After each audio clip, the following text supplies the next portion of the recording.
this is the last part of the Persuasion book, which title I actually still don't remember. Woo! Fuck yeah! Hello and welcome back to the next episode of the Self-Development with Tactics fucking podcast. And two cool things. Nobody's at home, so therefore I can just shout her out however I want. And the second one is, this is actually the last part of this book series or of this book summary, and it is fucking great. And it is a fucking great time to record it, to do this, to just create this product right now. This product which is a video. But yeah, the problem there is, which is really quite one of the few ones actually, that it isn't just much left. You know, it's just a really tiny bit left of the summary, and I'm just really kind of I'm somehow fear that I won't just be able to fill the whole episode, and maybe just afterwards have to tell you a quick little story or something, so that I'm actually filling the episode, or that I'm just kind of completing it somehow. But yeah, something to say, I guess, nah. But I still wish you a really great experience with this episode today, and I hope you've liked it, or I hope you will like it, and I hope you will learn a lot of shit, and I hope it's going to be quite well, like in terms of the speaking, in terms of the value that you're getting out of it, and yeah, I guess, oh my fucking god. Now you can see me 200 times, and even more now. Always the same exact thing, like, yeah. So this is the last part of it. I'm just gonna read. I do not know what to say actually. So, sustain compliance. Feature and feelings from one stimulus transfer to another. So you should always strive to create positive association with the action you want your target to perform, or belief you want them to adopt. Nick Colander here goes over the famous I've read that. I'm sorry. We will go ahead with the emotion misattribution. Misattribution. I before just was like, have I been gone through this, or do I just know it by default or something? But I have gone through it. Really interesting, quick little story. So the emotion misattribution. This was a wonderful aha moment for me that connected the dots of several similar studies and researches I had already read, which is just incredibly general. And I'm going to just, tell you it once again to you, and want to just, be a little bit philosophical about it once again. Even though I've been speaking about it just before. By the way, what about the light? Is it necessary? Let's see.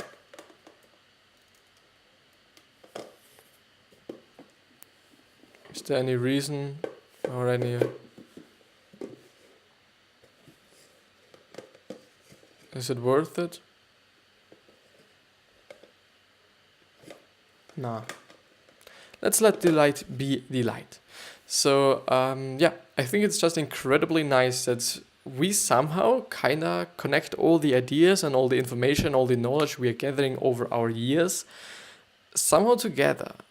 What I mean exactly is that, for example, you're learning something about physics, and then you're learning something about graphic design, and then you somehow are able to kind of connect these two things and make a third thing out of it, like getting an idea for a new graphic design project, or you're understanding like, okay, when I'm designing something, I'm doing it with this approach, and maybe I'll just have to do the same exact thing with physics and just solving a problem there, because most of the time it's just about problem solving. Something that I've actually noticed with designing and making designs, it's really only quite just solving problems.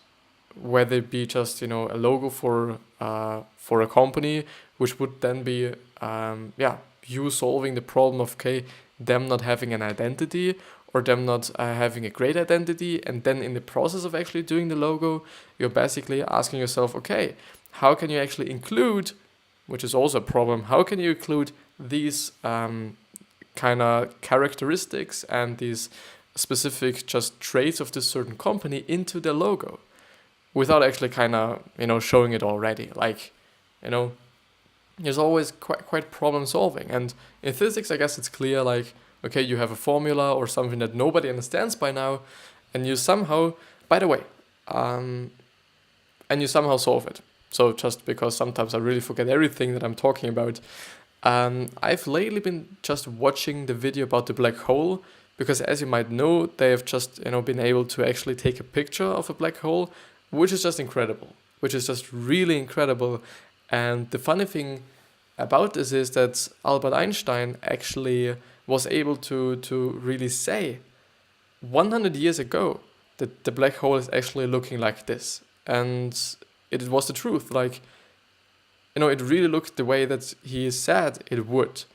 It was just amazing, I guess, because, the picture itself isn't quite like so enormously interesting or something, but the story behind it. And I would really just wish or suggest you to listen to, I think it was a TED Talks about, by the way, just have to mute everything so that we're not getting disturbed here. There's a TED Talk out there which is basically all about the black hole and how it got, and how the picture got made and whatsoever. It is quite a great story. It is very interesting how it got made, and there's also an explanation about, what black holes are and all these things. So if you're interested in these things, I would totally suggest you to go through this certain video. I think it was just, below 20 minutes or something, so it's not that long.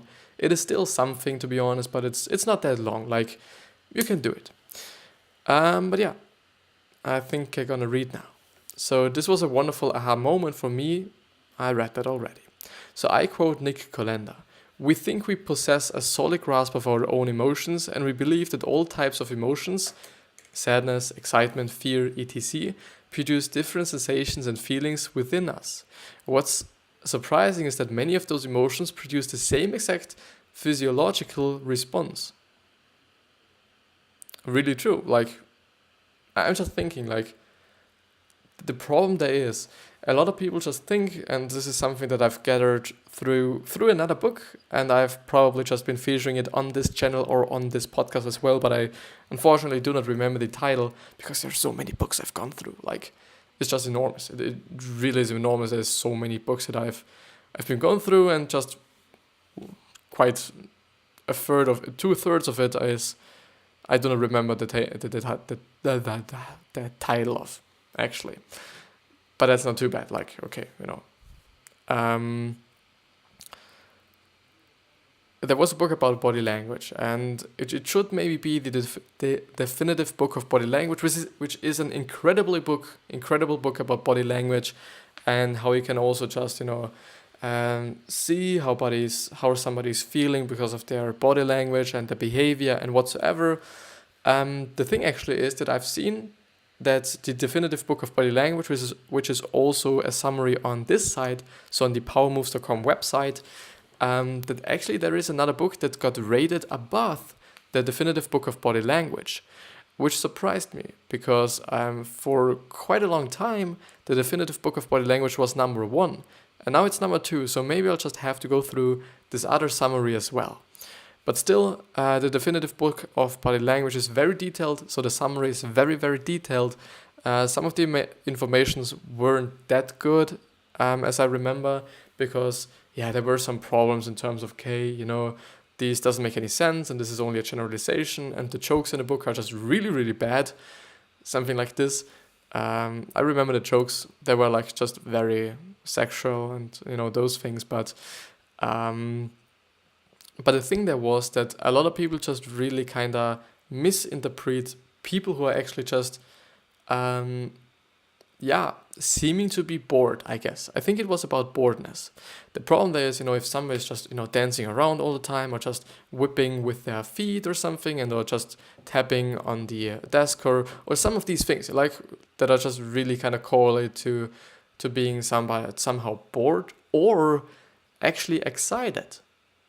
And this is then the thing. And this is actually something that I've remembered since then. Every time I'm doing something like, whipping with my feet, even though I do not actually know if it is, called like this, but never mind. So every time when I'm doing this, I'm really reminding myself on this book, and that maybe my teachers will think, oh no, he's so fucking bored, or some shit like this. And I hope it was about the boredness and the excitement thing. It was definitely about excitement. The boredness, I unfortunately do not remember if it was actually the thing that they have used. But yeah, just to bring something in. So the emotions then feel different because we look at the environment for cues to explain why we are feeling what we are feeling. And we tend to make up stories about the why depending on what see first or what makes the most sense. On what we see first or what makes the most sense. And this is why having arousing dates can work in making our dates believe they really like us. So this is why having arousing dates can work in making our dates believe they really like us. They misattribute their arousal for something else with attraction for us. So I'm gonna just have to look at arousing. They had aroused his hostility and suspicion, cause, induce, prompt, set off, trigger, inspiring. I think, isn't arousing like just being just emotional or something? Isn't it like the same thing? Because I don't know. So when you do having a date, make them somehow aroused, whatever it means. I hope that you're knowing what it means. And maybe they like you more about it, or because of that. Which reminds me somehow on Elon Musk and his story about how he got, I think, his first girlfriend, or even first wife, I guess. But still, because my hair really pissed me off, I'm not gonna wear a hat. The thing was, it is actually quite a funny story, and I think I do have the time. I'm just really not into actually no. You know what? I'm gonna tell you the story afterwards because I'm somehow fear that I'm not going to go through the whole one in my 30 minutes because it's already 12 minutes in. So, and I do not also want to waste your time with some stories you might already know. So the real life applications. The first one is convey high expectations. Some people downsell to beat expectations, but you're probably going to end up with a higher rating if you anchor expectations very high. Which is actually also something that I've remembered up to this point.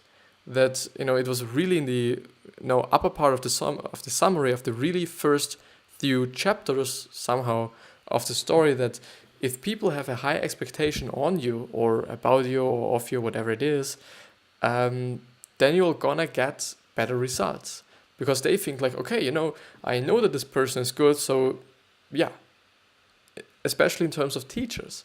Like, and then I'm seeing, okay, these students who are not very good in school and who are just, really not having, who are really not, letting this teacher have high expectations about their results or about what they can or cannot do, then they're just still gonna be worse and even worse and even worse and even worse and whatsoever. Like it's going down and down and down and down because the expectations are so low and they even get lower. And it's then the same exact thing with the good students, that the better you are, the high expectations the people and or the teacher has on you or of you, and therefore you're just still getting better results somehow. Please check out the first episode or actually the second one or something. Very interesting. Very, very, very interesting. The second one is use you pronouns in your message. So if you want to give a feeling of similarity, use us and we. If you want to grab attention, research in advertisement shows that you can dramatically increase the persuasiveness of an advertisement. But not only you, also just names of the people are really, really attractive to these people. Like, if you're sending out letters or if you're sending out some, I think especially advertisement on an email basis or something, actually including the name of the subject is the target person is very important, because if you're seeing something like, okay, hey Chris, how are you doing? Then I'm immediately gonna read it. If it is like, hey boy, what are you doing? It's like, okay, like, yeah, hello, or some shit like this. It's not that interesting for me. The same exact thing with sex. Sex is also just a very, very attention-grabbing word. And yeah, also this us and we makes sense, because if you're being like, okay, yeah, this is something we do, right? Or this is something our community does, and whatsoever, it really creates just a big assumption quite that, you're quite as, or actually in the same group or same community as the person you're talking to. The third thing is, make your description difficult to read or understand. It sounds so fucking dumb, to be really honest. It sounds really fucking dumb and really just, fucked up. But if you want you or your services to be perceived as advanced or unique, make it complex to understand or even to read, with smaller fonts or fonts against a similarly colored background.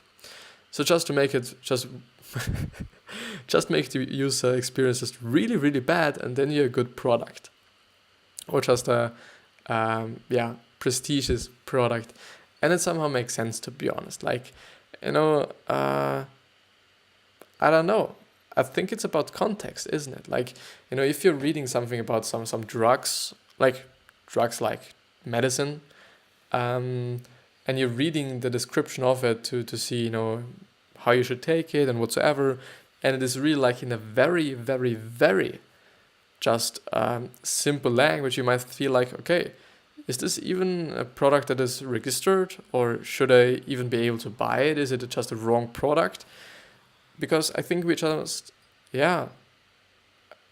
somehow are kind of used to having just products that are so difficultly kind of described or whatsoever, and we automatically somehow assume that this is a good product or high prestigious or whatever product. For me, it somehow makes sense. In terms of user experience and those things, it's completely bullshit. Like, just having, black font on dark gray background is complete shit. Nobody would like to have this. Contrast is very important, not only in design, but also in life. And just have to quickly take a look at WhatsApp here on the screen. Just sorry for letting you wait a few seconds. But somebody just texted me to tell me, okay, please go and look up WhatsApp. But I think I can't at the moment, because it's loading and doesn't seem to be quite working, to be honest. No, it's not quite working. I'm gonna do it afterwards. The cons of the book. So if you know my reviews, you know what I'm about to write. If you don't know yet, my rule of thumb is that the better a book or resource is, the deeper I go with my nitpicking. So here's my nitpicking for this wonderful resource. Sometimes the why didn't convince me. There were a few instances in which the author's explanation didn't convince me. For example, he says that when cult members realized the world wasn't ending and there was no alien ship to take them on board, they developed stronger beliefs. It's not really they developed stronger beliefs, in my opinion, but they acted more on their beliefs and tried to recruit new people because now they needed their bullshit to be true. Some of them had even sold all their belongings.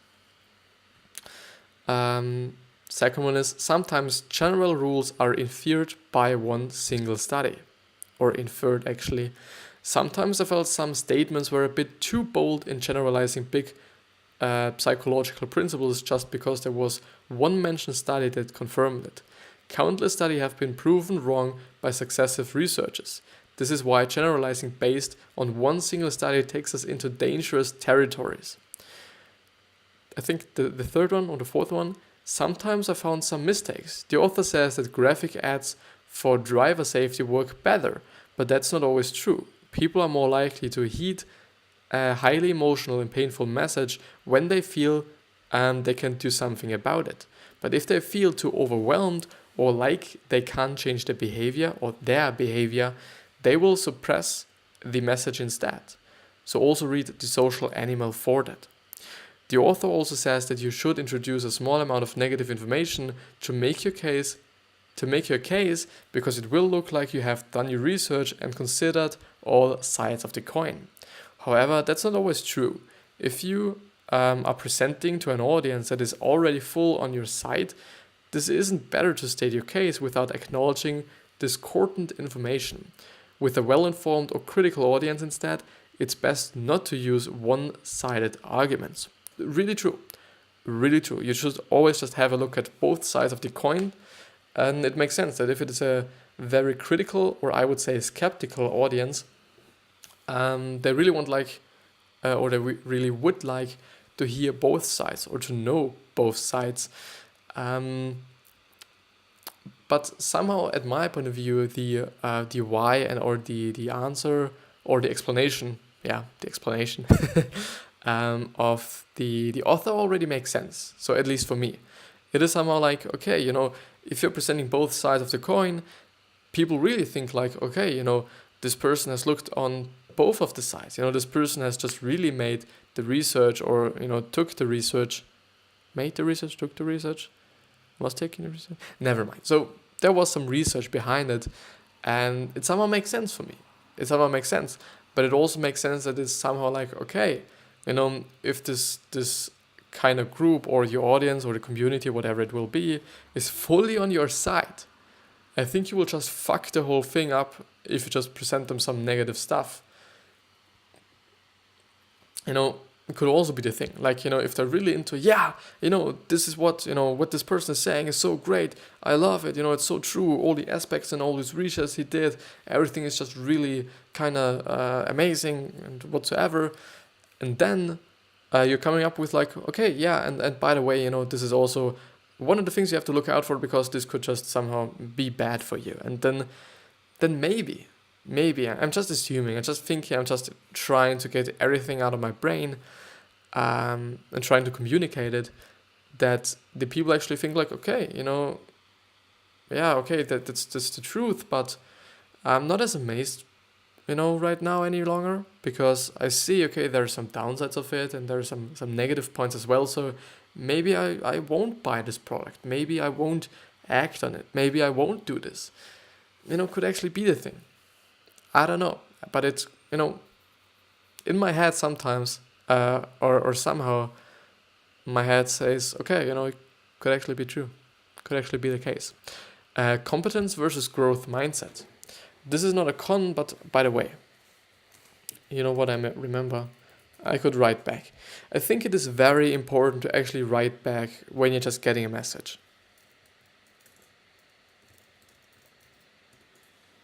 I don't know why. I really don't know why. I've had times where I've just really immediately always had to really get back and then send back a message, because I don't know.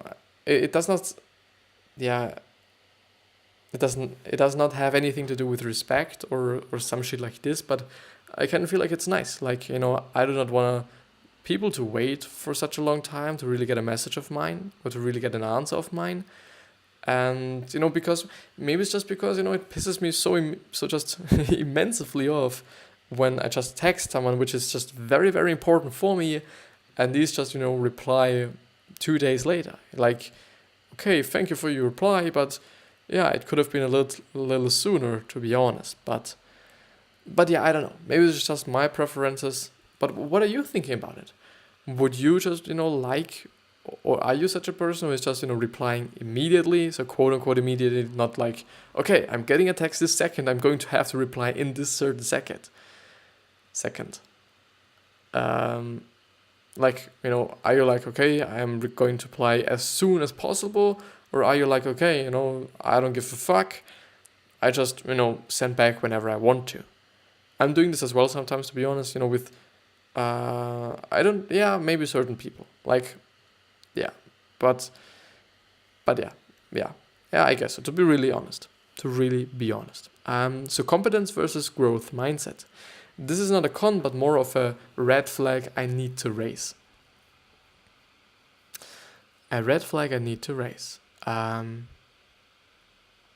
Colenda says that if you want to promote positive results, you should offer incentives that are tied to the result rather than the process, because they promote more trust and belief in their competence.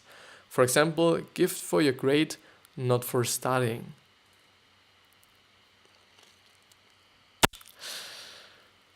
I don't know. I'm just really interested in what the author of the summary will say now. So, however, that doesn't help to promote a growth mindset. To promote a growth mindset, which is basically about, or from the book Mindset. Yeah, I think it's from the book Mindset. It was about the growth mindset and the other mindsets. And the growth mindset is the good one, so yeah. So to promote a growth mindset, it's best to tell people they do well because they worked hard, and by extensions, it's best to encourage the process rather than the result. However, I am glad I learned that to enhance the likelihood of a positive result, you should effort, performance, contingent, rewards. I also think so somehow. I really kind of feel like, okay, actually giving something to someone for the process makes a little bit more sense. I don't know why. I really don't know why. Somehow I just, feel like it. Like, yeah, It's just, pretty tough, to decide. Then the pros. I can't list all the pros because when it comes to influencing, Methods of Persuasion is possibly the best book I've ever read so far. Huge amount of references. Nick Colenda takes a huge amount of scientific research and distills it in digestible, easy to understand and ready to use fashion so that every reader can use or defend himself. I have rarely seen a more referenced book. Part of it's because the author wants to betray authority, as he admits himself. And the other reason that he does not say himself, but which I will... and the other reason that he does not say himself, but which I will, is that he simply does a great job at being a thorough author. Whatever thorough means. Rigorous. Yeah, I've looked it up once. So some of his most references works, which he mentions in the foreword, include Robert Cialdini, author of Influence, Daniel Kahneman, author of Thinking Fast and Slow, Dan Ariely, author of Predictably Irrational, and a few more. So basically, if I'm just seeing this right, if I'm just really seeing this right, he's actually making a book out of books and things that he learned, which is just incredibly great. Because what he is offering then is that he basically just compresses, all the references he had, if it is actually somehow studies or books. I don't know. This is now the key factor to what I'm going to say now. But it actually just somehow feels like, okay, he read a lot of books, he did a lot of research, he researched a lot of studies, as well. And because of that, he's writing this book, which means that you basically do not have to do anything but reading this book, and then you've covered Influence by Cialdini, Think Fast and Slow, and Predictably Irrational. Even though I do have to say, these are only 4 words. So I'm not stupid, these are only 4 words, but maybe, I do think he somehow appreciated these works, that he might even just have, put some of these informations into the book itself. So this would be great. And which is also one of the reasons why books about people that really have a great amount of knowledge are so great. Like, you're able to get everything out of their brain, everything that they have written down into this book, into your brain, like all the experiences they had, over decades. You get them into your head in a few minutes. Like, in a few minutes is a little bit just, a little bit too low, but you can get all these things in an hour, in 2 hours, in 3 hours, in 7 hours, whatever, in a day. So it's under a day, quite. You could read one of the books a day, and then you have all the knowledge. This whole person has gathered over several decades, and this is just amazing. So the review, Nick Colenda says that his goal is to make Methods of Persuasion your most highlight book. I don't know. I don't know you, but I think he managed in my case. Methods of Persuasion is one of the best books I've read on psychology, soon to make its way around the top position of my best psychology books list. I also took one of his courses, and it's more awesome material. I have to say, I rarely read authors who make me think, God, this guy knows so much more than I do, but when I do, I'm happy. And Nick Kolender made me happy. So I rarely read authors who make me think, okay, I get it. Yeah. Yeah. I'm actually thinking about kind of buying this book because I'm very interested in this kind of books. I still have to read the marketing book from Seth Godin. I can't. I'm just a really bad reader, to be really honest. I can't read for shit. Somehow. I'm just only able to read when I'm in the train. This is the only time when I'm really kind of allocating any time for me reading books. And I should do it more often. I kind of feel like, all these informations that I've gathered throughout the years and or months and or days that I've been always reading in the train. I've gathered a lot of information, a lot of useful information, especially from, how to win friends and influence people. But yeah, I still remember that I do have to tell the story about Elon Musk pretty quickly right now. So he was into a girl and he knew that she likes ice cream. And then he decided, when I give her ice cream. So the thing is, the chances were pretty low that he is going to just, eat ice cream with her. But chances are very high, which is something that he then found out, that she will like him more if he gives her ice cream, like just as a present, as a gift or whatsoever. And this was quite it. So yeah, I wish the best health, wealth, happiness and success. I hope you've liked the episode. And yeah, still remember how you're going to be remembered. And I'll see you the next time.